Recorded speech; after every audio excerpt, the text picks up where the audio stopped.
তিনি তো আপনাদেরই প্রতিনিধি, আপনাদের রিপ্রেজেন্টেটিভ হয়ে তিনি বলেছিলেন শুধু পুরুষবাচক শব্দ কেন, নারীদের কথা কই। আল্লাহ তাআলা নারীদেরকে খুশি করবার জন্য তাদের এই আবেদনের প্রেক্ষিতে প্রতিটি শব্দ পুরুষবাচক শব্দ ব্যবহারের পাশাপাশি নারীবাচক শব্দ ব্যবহার করেছেন। আওয়াজ করে পড়েন আল্লাহু আকবার।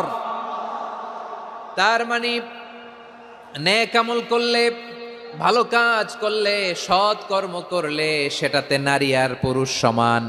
পুরুষ ইবাদত করলে যেই সওয়াব, নারীরা করলেও সেই সওয়াব। পড়েন সুবহানাল্লাহ। That means women has been given extra attention in this verse. Subhanallah, how sensible Islam is and how lucky we are. আমরা কত লাকি। নারীদের প্রতিনিধি উম্মে সালামা বলার সাথে সাথে তাদেরকে খুশি করার জন্য আল্লাহ পুরুষবাচক শব্দের পাশাপাশি নারীবাচক শব্দ দিয়ে একটা গোটা আয়াত নাজিল করেছেন। পড়েন সুবহানাল্লাহ। তাহলে আসুন আমরা দেখি কোন 10টি বৈশিষ্ট্য আল্লাহ